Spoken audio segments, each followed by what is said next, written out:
Bom, bom dia, boa tarde ou boa noite. Hoje nós vamos apresentar sobre aditivos alimentares.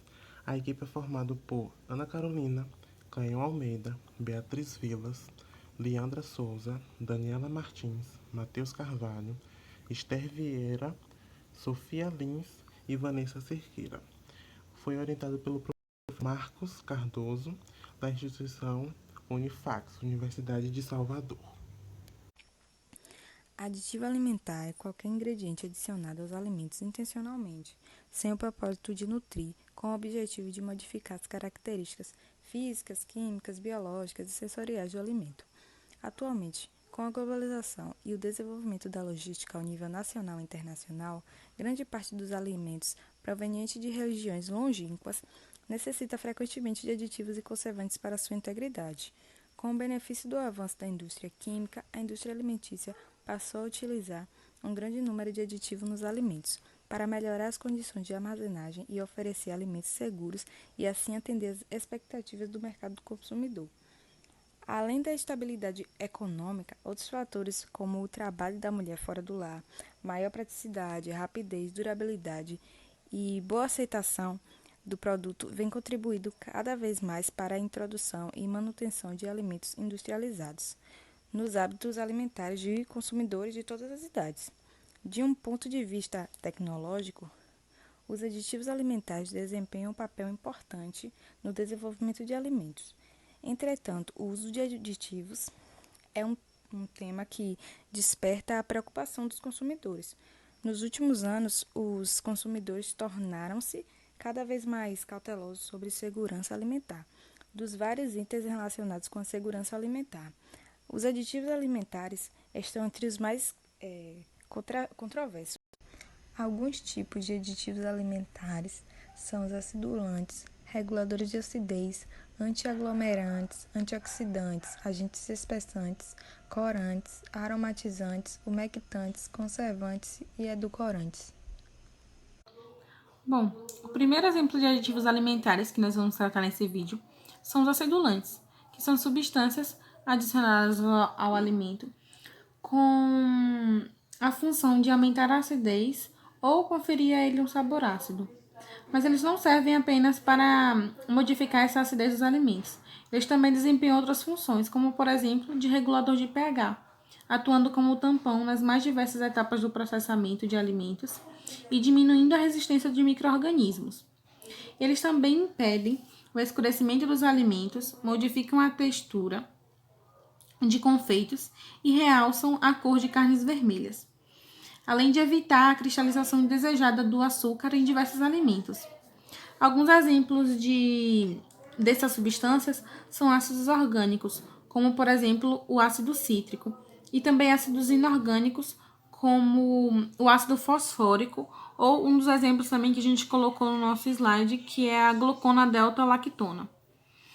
O excesso dessa substância ao longo da vida, vários estudos comprovam que pode levar à descalcificação dos ossos dos dentes, como a gente está mostrando nessa imagem do slide. Nesse próximo slide, vocês podem observar alguns dos índices permitidos diário aqui no Brasil. Esses índices aqui são fiscalizados pela Anvisa, né? Que é quem fiscaliza toda essa quantidade, a regulamentação disso nas indústrias. E a dica é que vocês olhem sempre atrás da embalagem dos alimentos, onde tem aquelas informações nutricionais, que é onde vocês podem conferir e regulamentar mesmo a alimentação de vocês. Então, sabendo qual é o índice diário, esse tem que ser um cuidado nosso, assim, né? De olhar da nossa casa quando a gente compra, se está dentro do índice indicado. Então, um dos exemplos aqui que a gente trouxe é o ácido adípico, que tem um limite diário de 5 miligramas por quilo. Ou seja, um indivíduo com um peso de 60 quilos pode consumir cerca de 300 miligramas. Então, vocês também têm que estar atentos a isso, a fazer a conversão para ver se está dentro do índice permitido. Várias das substâncias que a gente trouxe aqui não têm um IDA fixo, especificado, né, como diz aqui, porque ainda tem muitos que estão sendo estudados para ver quais são os efeitos colaterais que causam, para eles poderem fazer esses cálculos. Antiaglomerante são adicionadas para evitar a aglomeração de partículas em produto em pó. Exemplo: silicato de cálcio, dimetilpolicilociano, aluminosilicato de sódio, bicarbonato de sódio, talco em pó.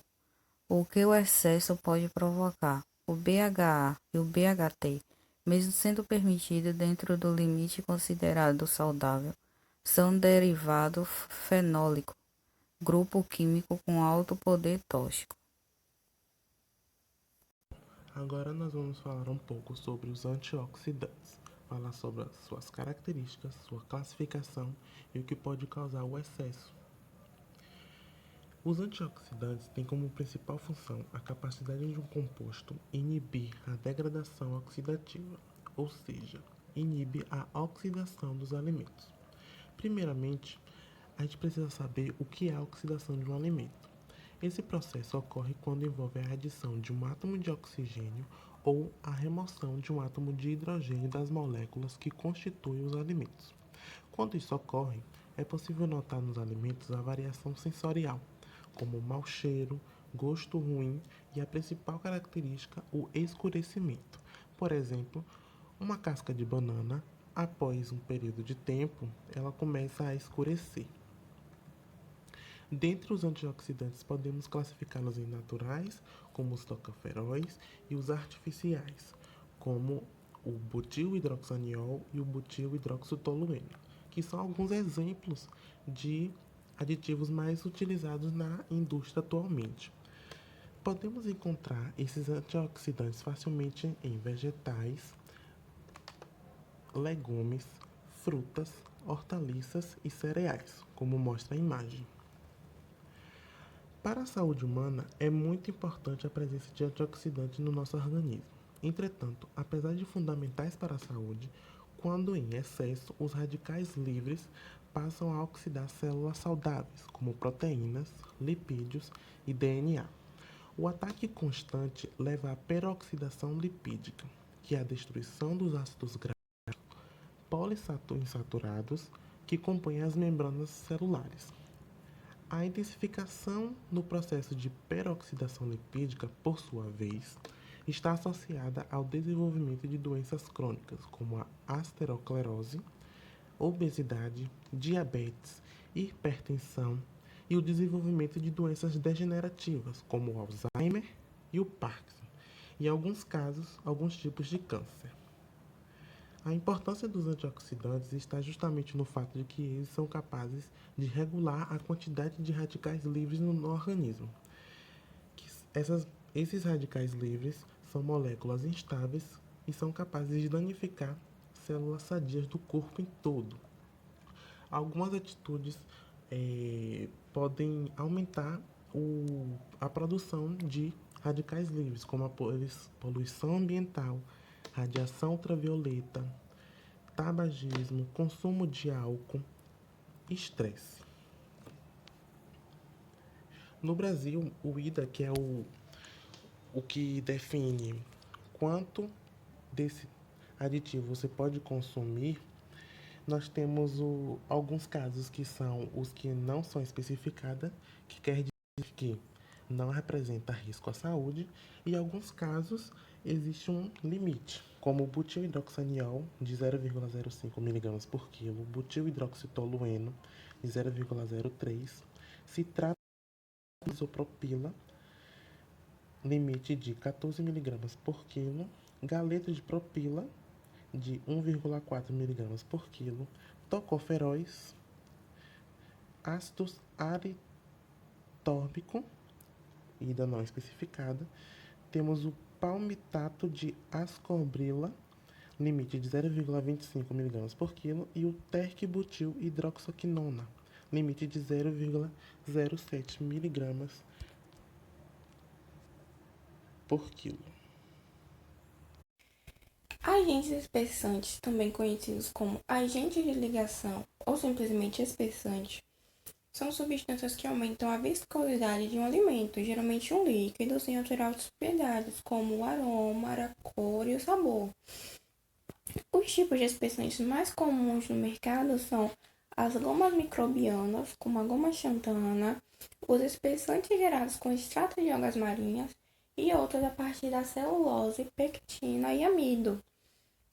Essa é uma classe de aditivo que possui muitos carboidratos classificados como fibras alimentares. Bom, as fibras alimentares são polissacarídeos que não são absorvidos pelo organismo e no caso das fibras solúveis como as gomas, elas passam intactas pelo estômago, intestino delgado, são fermentadas pelas bactérias da flora do intestino grosso e dessa maneira essas fibras são degradadas.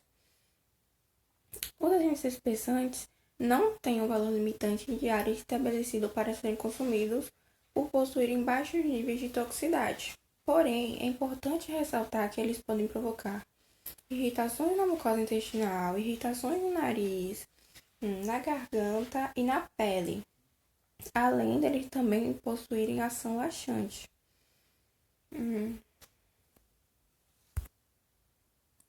Outro fato interessante é que os agentes espessantes, além de serem utilizados na indústria de alimentos como um aditivo alimentar, também são utilizados na indústria de cosméticos e em condições médicas específicas, como é o caso da disfagia, que causa dificuldades para engolir líquidos, e os líquidos espessados desempenham um papel fundamental na redução do risco de aspiração pulmonar para pacientes com este quadro clínico. Os corantes possuem, por definição, uma substância ou mistura que confere, intensifica ou restaura a cor de um alimento.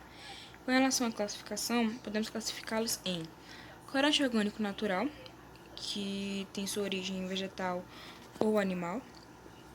No caso dos corantes de origem animal, eles passam por um processo tecnológico que faz a separação da cor do animal. E um exemplo de um corante de origem animal é o carmim e de origem vegetal é o caramelo. Há também os corantes orgânicos sintéticos artificiais. Eles passam pela mesma síntese orgânica que os corantes animais, de origem animal. Entretanto, eles não são encontrados em produtos naturais. Um exemplo desse corante é o amarelo tartazina. Outra classificação são os corantes orgânicos sintéticos idênticos ao natural. Eles possuem uma estrutura química muito semelhante a um corante natural. Entretanto, eles são sintetizados no laboratório. Exemplo, o corante beta-caroteno. E, por último, mas não menos importante, o corante inorgânico, que são substâncias minerais que são submetidas a processos de elaboração para que eles possam ser consumidos, ser útil para ser consumido. Um exemplo dele é o dióxido de titânio. Do que muitos acreditam que os corantes eles fazem mal à nossa saúde, mas não todos. Há suas exceções. Por exemplo, o beta-caroteno, que é muito encontrado em frutas como mamãos, raiz como cenoura, pêssego, ele no nosso organismo, esse corante, ele se transforma em vitamina A, causando vários benefícios à nossa saúde. Há também o corante chamado carotenoide, que é muito encontrado na natureza com pigmento amarelado, alaranjado e avermelhada, e ele contribui por ser antioxidante no nosso organismo. Então, nem todo corante é ruim. Os limites desses corantes variam se eles forem artificiais e naturais. O limite de um corante artificial vai ser bem menor do que um limite de corante natural. Alguns exemplos, como o amaranto, que tem um limite de 0,5 mg por quilo, o vermelho, que tem um limite de 7 mg por quilo, o azul brilhante, que tem um limite de 12,5 mg por quilo. Os corantes naturais, eles, nesse exemplo aí, estão falando especificamente dos caramelos, que podem ser classificados como mais uma classificação de corantes, e eles são adquiridos através do aquecimento do açúcar até acima do ponto de fusão, e a IDA deles é de 200 miligramas por quilo.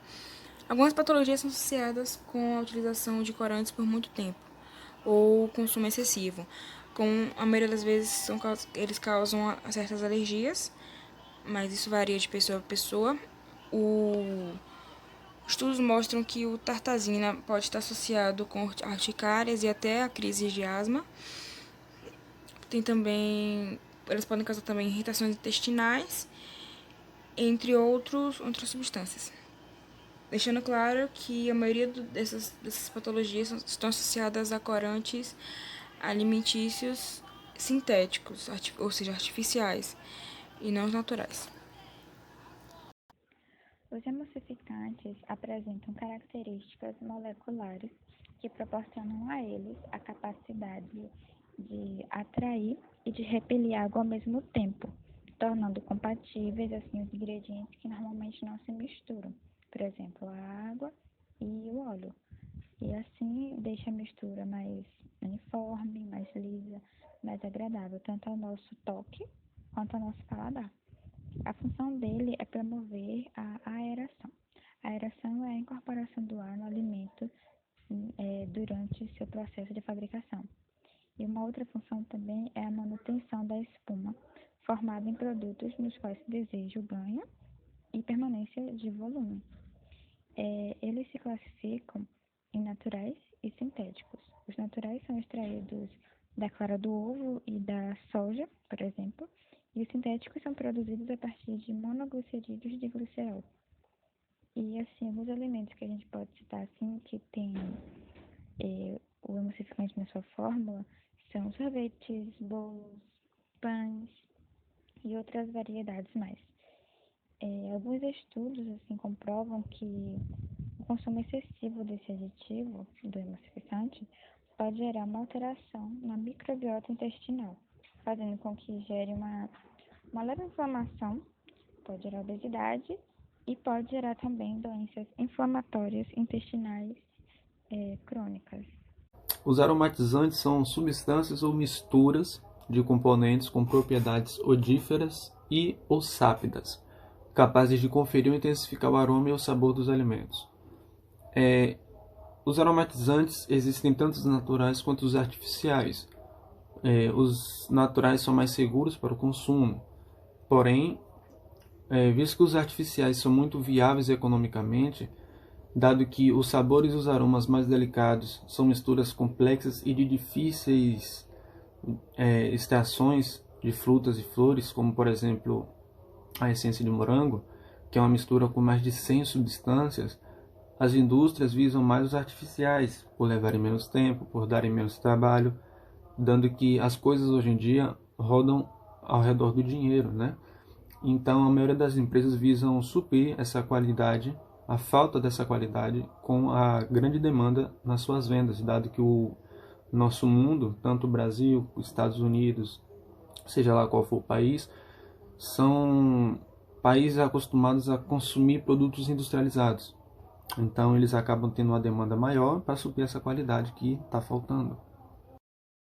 Os conservantes, resumidamente, são substâncias químicas, naturais ou sintéticas, adicionadas a um produto alimentício, cosmético ou fármaco, com o propósito de aumentar o seu tempo de vida útil, protegendo-o de bactérias, fungos, leveduras e quaisquer tipos de organismos ou reações químicas que possam tornar o item próprio para uso. A maioria dos conservantes possuem ações bacteriostáticas, apenas impedindo o crescimento de micro-organismos que possam estragar o produto. Porém, alguns conservantes podem ter ação bactericida, matando esses micro-organismos. Conservantes podem ser considerados aditivos, pois o único propósito do grupo é conservar o produto, procurando sempre não alterar suas propriedades físicas, químicas e naturais. No caso dos alimentos, ele pode ser categorizados em 3 tipos: antimicrobianos, antioxidantes e inibidores enzimáticos. Bem, os antimicrobianos atuam matando ou inibindo micro-organismos que possam alterar a qualidade do produto. Exemplo disso é o cloreto de sódio, nosso sal de cozinha. Absorve a água presente na carne e assim evita que a carne absorva a umidade do ambiente. Assim, os micro-organismos que possam degradar a carne não possuem água necessária para se multiplicar, o que mantém o produto conservado por mais tempo. Os antioxidantes. Como o nome já sugere, antioxidante, isso podem que o produto oxide, ou seja, que reaja com oxigênio. O oxigênio presente no ar é uma das moléculas vitais para a maioria dos organismos vivos. Porém, essa mesma molécula pode atacar e oxidar materiais e produtos com oxigênio. Como o oxigênio oxida o ferro, ele pode oxidar a maçã. Provavelmente você já deve ter cortado uma maçã e notou que depois de um tempo, sua tonalidade foi ficando escurecida. Isso ocorre devido ao processo de oxidação de algumas moléculas presentes na maçã. Edulcorantes. Vamos falar agora um pouco sobre esse aditivo. Segundo a Anvisa, os edulcorantes são como subnaturais ou artificiais, diferente dos açúcares, que conferem sabor doce aos alimentos e conseguem substituir a sacarose. Dentre os aditivos edulcorantes mais conhecidos estão o aspartame, a sacarina e o ciclamato, que é comumente utilizado em adoçantes artificiais ou em refrigerantes light ou diet. Outras utilizações do edulcorantes baseiam-se em estudos científicos que apresentam como característica o prolongamento da vida útil do alimento, efeito cariogênico, efeito antihipertensivo, que é o controle da pressão arterial, anti-hiperglicemiante, controlando e reduzindo os níveis de glicose no sangue, ação anti-inflamatória e imunoduladora, né? Deixa ali o sistema imunológico mais fortinho. A sua classificação se dá entre natural e artificial, sendo a natural extraída de frutas ou hortaliças e etc. E os sintéticos passam por processos industriais. A avaliação aplicada aos edulcorantes é semelhante à aplicada a todos os demais aditivos alimentares, sendo baseada em revisões dos dados toxicológicos disponíveis. É determinado a partir desses testes e dados um valor máximo do aditivo para o qual não deve mostrar um efeito tóxico, ao que se denomina de dose sem efeitos nocivos observados. Como citado anteriormente também, os edulcorantes eles têm o poder de substituir a sacarose, a utilização da sacarose. Ou seja, o uso de um edulcorante ele pode ser muito mais eficiente do que uma simples molécula de sacarose, podendo adoçar muitas vezes mais que a sacarose, como por exemplo o ciclamato, que é 180 vezes maior que a sacarose, a acesulfame K, 200 vezes mais, pode até chegar até 200 vezes mais, e a sucralose, que é o maior deles, que pode ser relativamente até 600 vezes mais que o poder da sacarose. Agora falando um pouco sobre os limites, né, do uso em excesso de edulcorantes, ele pode causar alguns malefícios. O uso crônico ou em doses acima do especificada pela legislação, segundo diversos estudos científicos, pode causar algumas complicações, como doença renal, câncer na bexiga, reações alérgicas, coceiras na pele, impolação, além de provocar algumas doenças como a doença de Alzheimer e a doença de Parkinson. No Brasil, o IDER é o responsável por controlar e fazer esses testes toxicológicos para saber o limite que pode ser usado desses edulcorantes. Aí nós temos aqui o açulfame de potássio, que de limite de 15 mg por quilo, o aspartame, limite de 40 mg por quilo, ciclamato, limite de 11 mg por quilo, e a sucralose, que é o que possui maior poder de substituição, né, que pode chegar até 600 vezes mais que a sacarose, tem um limite de 15 miligramas por quilo. E, ao contrário do que dizem, os adoçantes não causam tumores, segundo o FDA, que é o órgão dos Estados Unidos que corresponde à Anvisa, né, no exterior, não causam tumores, mas há suposições ainda em estudo que o excesso de adoçantes pode aumentar o risco do desequilíbrio metabólico. Bom, aqui nós temos, né, um quadro comparativo entre os aditivos e as possíveis patologias associadas a esses aditivos, caso o consumidor ele consuma esses alimentos em excesso, que pode provocar alguns malefícios à saúde. Então é sempre bom, por parte do consumidor, verificar os rótulos dos alimentos, como esse alimento foi feito, porque assim previne essas doenças. Bom, aqui são algumas curiosidades que nosso grupo está trazendo sobre os aditivos alimentares no Brasil, né? Curiosidades essas são que o Brasil ela não está muito atrás, tá? Em relação a investimentos em lanches rápidos. São 53 bilhões de reais investidos em hambúrgueres, hot dogs, massas, refeições instantâneas como o famoso miolo.